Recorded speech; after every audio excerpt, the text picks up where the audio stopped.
వెలగపూడి సచివాలయంలో ఉదయం 11 గంటలకు ఈ సమావేశం ప్రారంభమవుతుంది. సమావేశంలో చర్చించవలసిన అంశాలను మార్చి 27వ తేదీలోగా పంపాలని వివిధ ప్రభుత్వ శాఖల కార్యదర్శులు, ముఖ్య కార్యదర్శులకు ప్రభుత్వ ప్రధాన కార్యదర్శి సిఎస్ ఆదేశాలు జారీ చేశారు. ఈ సమావేశంలో పలు కీలక నిర్ణయాలకు ఆమోదం తెలిపే అవకాశం ఉంది. AP deputy CM Pawan Kalyan Kurnool జిల్లాలో పర్యటించారు. జిల్లాలోని పూడిచెర్లలో పంట కుంట నిర్మాణానికి పవన్ కళ్యాణ్ భూమి పూజ చేశారు. ఈ క్రమంలో ఇవాళ ప్రపంచ నీటి దినోత్సవం సందర్భంగా పూడిచెర్లలో రాష్ట్ర వ్యాప్తంగా 1.55 లక్షల నీటి కుంటల నిర్మాణానికి ఆయన శ్రీకారం చుట్టారు. ఈ నేపథ్యంలో నీటిని సంరక్షించుకోవడం చాలా ముఖ్యమని డిప్యూటీ సీఎం పవన్ కళ్యాణ్ అన్నారు. విశాఖ నగర అభివృద్ధితో ప్రజల ఆకాంక్షలతో సంబంధం లేకుండా వైసీపీ హయాంలో ప్రతిపాదించిన మాస్టర్ ప్లాన్ రోడ్లను మార్పు చేయాలని మాజీ మంత్రి భీమిలి ఎమ్మెల్యే గంటా శ్రీనివాసరావు సూచించారు. విశాఖ ఎమ్మెల్యేలో అధికారులతో మున్సిపల్ మంత్రి పి నారాయణ జరిపిన సమీక్షలో జూమ్ ద్వారా పాల్గొన్న ఆయన వివిధ అంశాలను ప్రస్తావించారు. మాజీ ఎంపీ విజయసాయిరెడ్డి నచ్చినట్లుగా మాస్టర్ ప్లాన్ మార్చారని, ఇప్పుడు మళ్లీ దాన్ని ఎందుకు పరిగణలోకి తీసుకోవాలని ప్రశ్నించారు. విజయవాడ నూతన ఆర్టీసీ బస్ సర్వీస్ ప్రారంభం. కొత్త బస్సుల ద్వారా ఆర్టీసీ సేవలను మరింత విస్తృతపరుస్తున్నామని చింతలపూడి ఎమ్మెల్యే సొంగ రోషన్ కుమార్ తెలిపారు. ఏలూరు జిల్లా జంగారెడ్డిగూడెం పట్టణంలోని ఆర్టీసీ డిపోలో ఆయన జంగారెడ్డిగూడెం నుండి చింతలపూడి, నూజివీడు, విజయవాడ నూతన సర్వీస్ ఎక్స్ప్రెస్ బస్సును ప్రారంభించారు. బస్సులో కొద్ది దూరం ఆయన ప్రయాణించారు. మేడ్చల్ ఎమ్మెల్యే బీఆర్ఎస్ సీనియర్ నేత మల్లారెడ్డి ముఖ్యమంత్రి రేవంత్ రెడ్డితో భేటీ కావడం రాజకీయ వర్గాల్లో హాట్ టాపిక్ గా మారింది. ఈ సమావేశంలో మల్లారెడ్డి అల్లుడు మల్కాజ్గిరి ఎమ్మెల్యే మర్రి రాజశేఖర్ రెడ్డి కూడా హాజరయ్యారు. దీంతో అల్లుడితో కలిసి మల్లారెడ్డి పార్టీ మారుతున్నారనే ఊహాగానాలు వినిపిస్తున్నాయి. ఈ ప్రచారంపై మల్లారెడ్డి స్పందించారు. పార్టీ మారిన నేతలపై సంచలన వ్యాఖ్యలు చేశారు. ముఖ్యమంత్రిని కలిస్తే పార్టీ మారతారని ప్రచారం చేయడం తగదన్నారు.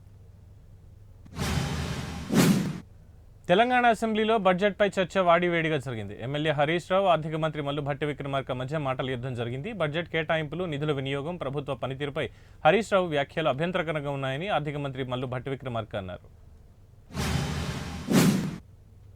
కాంగ్రెస్ కరప్షన్ కు కేర్ ఆఫ్ అడ్రస్ గా ఉందని ఎమ్మెల్సీ కవిత శాసనమండలిలో ఆరోపించారు. కాంగ్రెస్ ప్రభుత్వంలో 6 గ్యారంటీలు అమలు కాలేదని, కొత్తగా చేపట్టే ప్రాజెక్టులు ప్రైవేటు వ్యక్తులకు ప్రజాధనం దోచిపెట్టేదిగా ఉందని కవిత ప్రస్తావించారు.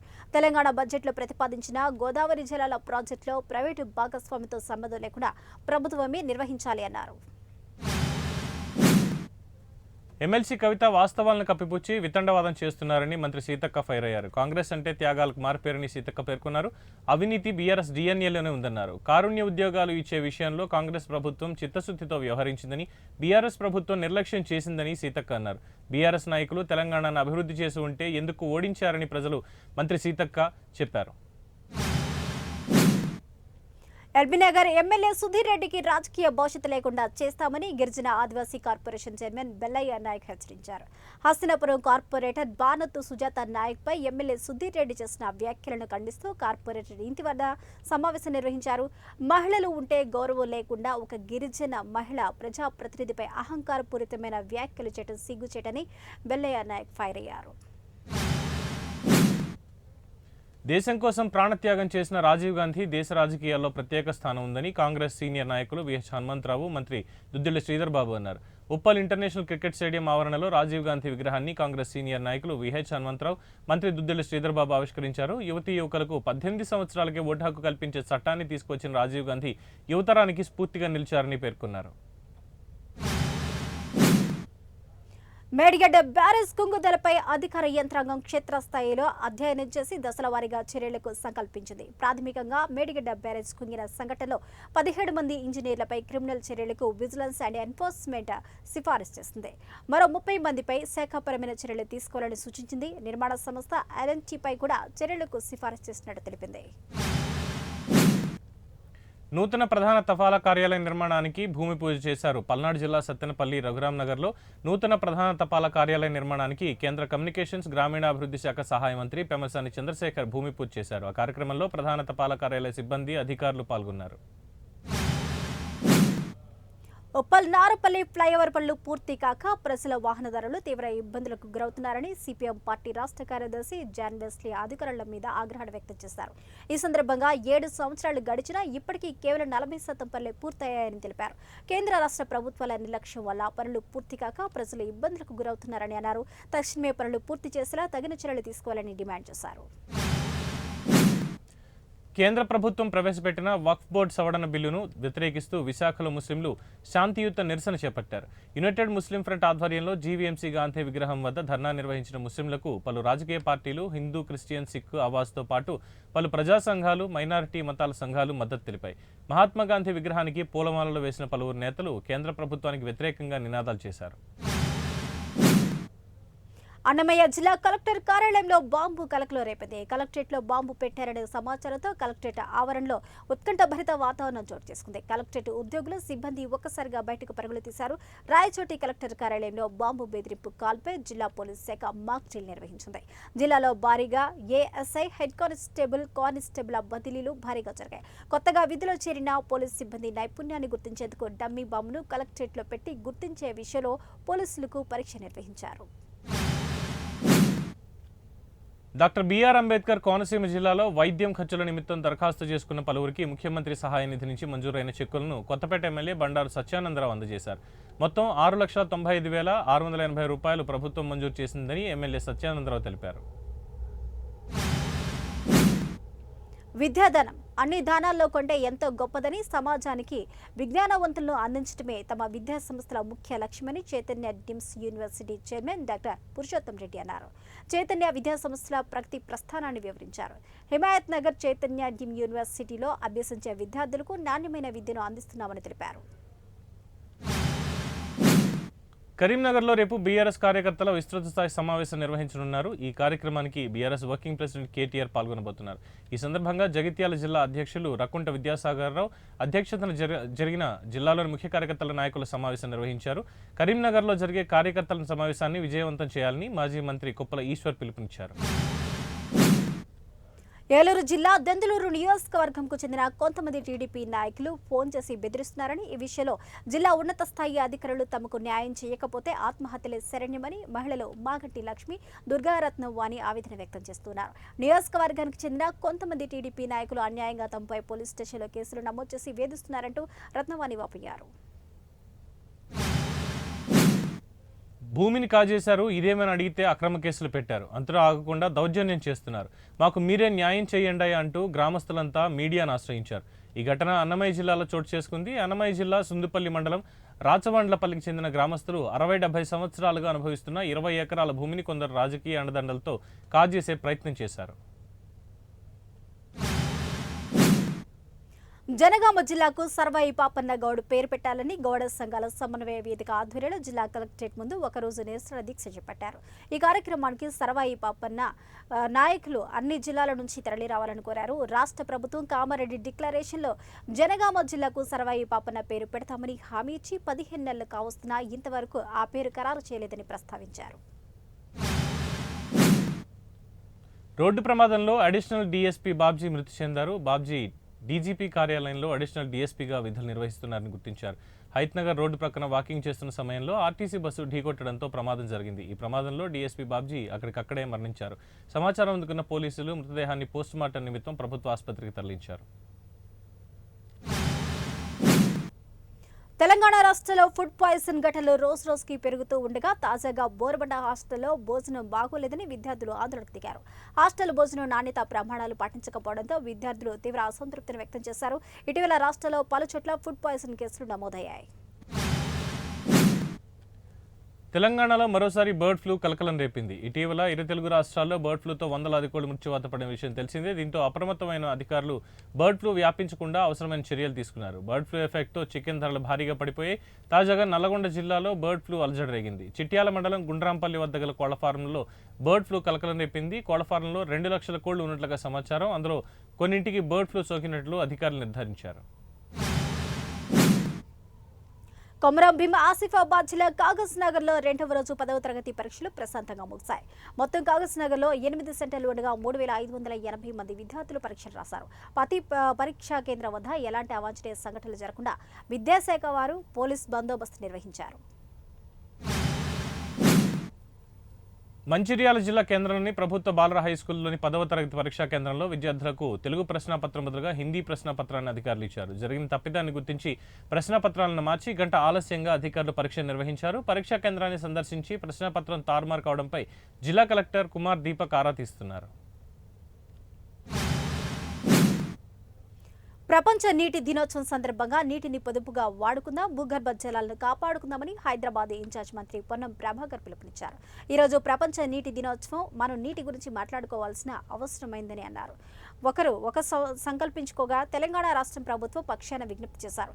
నీటిని పొదుపుగా వాడుకొని వచ్చే తరాలకు అవకాశాలు కల్పించాలని అన్నారు. అనవసరంగా నీటిని దుర్వినియోగం చేసి ఇబ్బందులు పడొద్దంటూ సూచించారు.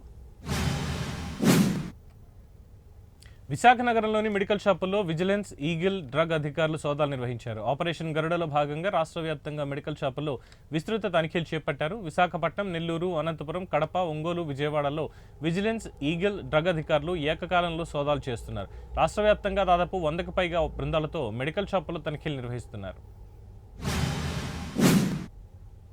విశాఖపట్నం మధురవాడ గణేష్ నగర్లో శ్రీ రాజరాజేశ్వరి కిలారా జనరల్ స్టోర్లో షార్ట్ సర్క్యూట్ కారణంగా అగ్ని ప్రమాదం జరిగింది. సమాచారం మేరకు ఘటనా స్థలానికి చేరుకున్న ఫైర్ సిబ్బంది మంటల్లో ఆర్పివేశారు. ఈ ప్రమాదంలో 70 లక్షల వరకు ఆస్తి నష్టం జరిగిందని షాప్ యజమాని అంచనా వేశారు. అంబేద్కర్ కోనసీమ జిల్లా తిరుమల వాడపల్లి వెంకటేశ్వర స్వామి ఆలయానికి 2 తెలుగు రాష్ట్రాల నుంచి భారీ ఎత్తున భక్తులు తరలివచ్చారు. 7 వారాలు 7 ప్రదక్షిణలతో స్వామివారి మాడవీధులు కిక్కిరిసిపోయి స్వామివారిని దర్శించుకునేందుకు క్యూ లైన్లలో భక్తులు బారులు తీరారు. స్వామివారి ఆలయ ప్రాంగణంలో మహిళలు దీపాలు వెలిగించి ప్రత్యేక పూజలు చేశారు. దేశంలోనే ప్రముఖ పుణ్యక్షేత్రంగా విరాజిల్లుతున్న సింహాచలం శ్రీ వరాహలక్ష్మీ నరసింహస్వామి వారి ఆలయంలో సింహవల్లి తయారు ఉత్సవాలు బేడ తిరువీధికి వేంచేయనున్నారు. శ్రీమన్ స్థానాచార్యులు, ప్రధాన అర్చకులు సమక్షంలో ఉత్సవాలు శాస్త్రోక్తంగా జరిగాయి. ఈ కార్యక్రమంలో ఆలయ అధికారులు, వివిధ ప్రాంతాల నుంచి విచ్చేసిన భక్తులు అధిక సంఖ్యలో పాల్గొన్నారు. హైదరాబాద్ బషీర్బాగ్ కేఫ్ బహార్ రెస్టారెంట్ సమీపంలో భారీగా ఢిల్లీ ఫారిన్ లిక్కర్ని పట్టుకున్నారు. టాటా వాటర్ ఏజెన్సీ గోదాంలో ఢిల్లీకి చెందిన 2003 ఫారిన్ లిక్కర్ బాటిళ్లను హైదరాబాద్ ఎన్ఫోర్స్మెంట్ బి టీం బృందం పట్టుకుంది.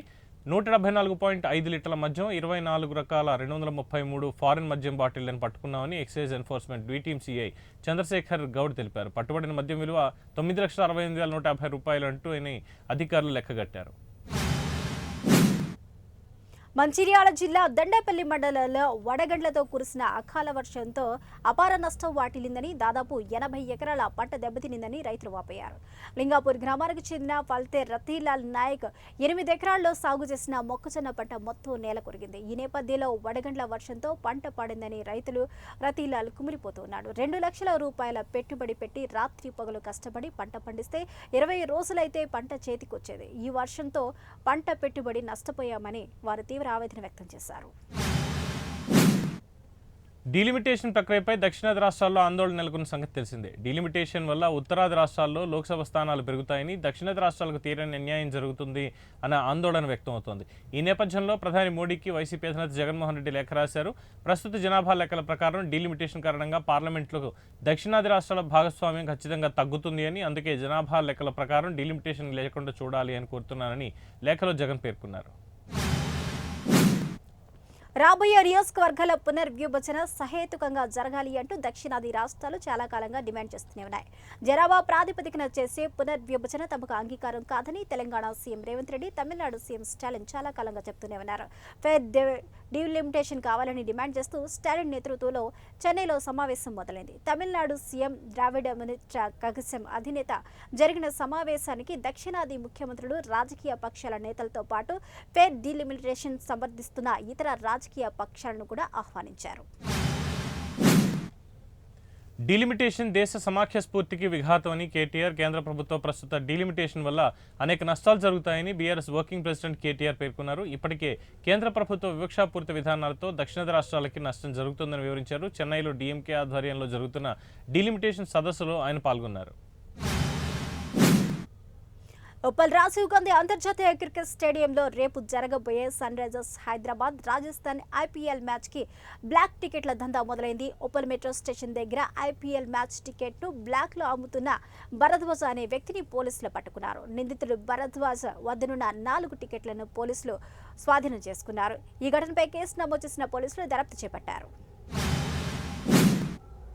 మహేష్ బాబు రాజమౌళి సినిమాపై కీరవాణి ఆసక్తికర వ్యాఖ్యలు చేశారు. సూపర్ స్టార్ మహేష్ బాబు దర్శక దిగ్గజం రాజమౌళి కాంబినేషన్లో సినిమా తెరకెక్కుతున్న సంగతి తెలిసిందే. ఒడిశాలో ఈ సినిమా తొలి షెడ్యూల్ చిత్రీకరణ పూర్తి చేసుకుంది. ఈ సినిమా గురించి ప్రముఖ సంగీత దర్శకుడు ఆస్కార్ అవార్డు విన్నర్ కీరవాణి ఆసక్తికర వ్యాఖ్యలు చేశారు. ఇలాంటి కాన్సెప్ట్తో సినిమా రావడం తన జీవితంలో చూడలేదు అని ఆయన అన్నారు. ఈ సినిమా జానర్ మాత్రమే సాహసం కాదని, ఈ సినిమాకు సంగీతాన్ని అందించడం తనకు అడ్వెంచర్తో కూడుకున్న పని అని కీరవాణి చెప్పారు. ట్విట్టర్ ఐకానిక్ బర్డ్ లోగోకు వేలలో భారీగా ధర పలికింది. 2022 అక్టోబర్లో టెస్లా స్పేస్ ఎక్స్ సీఈఓ ప్రపంచ కుబేరుడు ఎలన్ మస్క్ ప్రముఖ సోషల్ మీడియా ప్లాట్ఫామ్ ట్విట్టర్ను కొనుగోలు చేసిన తర్వాత సంస్థలో చాలా మార్పులు చేసిన విషయం తెలిసిందే. వీటిలో ప్రధానమైనది సంస్థ లోగో. గతంలో ఉన్న బ్లూ బర్డ్ లోగోను ఎక్స్లో రీబ్రాండ్ చేశారు. అయితే ఈ ఐకాన్ బర్డ్ లోగోకు తాజాగా ఆర్ఆర్ యాక్షన్ సంస్థ నిర్వహించిన వేలలో భారీ ధర పలికింది. ఏకంగా 30 లక్షలకు అమ్ముడైంది. 12 అడుగుల పొడవు, 9 అడుగుల వెడల్పు, 254 కిలోల బ్లూబర్డ్ లోగోను ఈ భారీ ధరకు విక్రయిస్తున్నట్లు ఆర్ఆర్ యాక్షన్ వెల్లడించింది. డొనాల్డ్ ట్రంప్ అమెరికా అధ్యక్షుడిగా రెండోసారి ప్రమాణ స్వీకారం చేసిన తర్వాత మరో సంచలన నిర్ణయం తీసుకున్నారు. వలసల విషయంలో కఠినంగా వ్యవహరిస్తున్నారు. ఇప్పటికే అక్రమ వలసదారులపై ట్రంప్ సర్కార్ ఉక్కుపాదం మోపుతోంది. వారిని దేశం నుంచి వెళ్లగొడుతున్న విషయం అందరికీ తెలిసిందే. ఇప్పుడు తాత్కాలిక వలసదారులపైన ట్రంప్ కన్నెర చేశారు. దేశంలో తాత్కాలిక నివాస హోదాను రద్దు చేస్తున్నట్టు ప్రకటించారు. ఈ సంచలన నిర్ణయంతో క్యూబా, హైతీ, నికరాగువా, వెనిజులా దేశాలకు చెందిన దాదాపు 5.30 లక్షల మంది పౌరులు అమెరికాను వీడనున్నారు.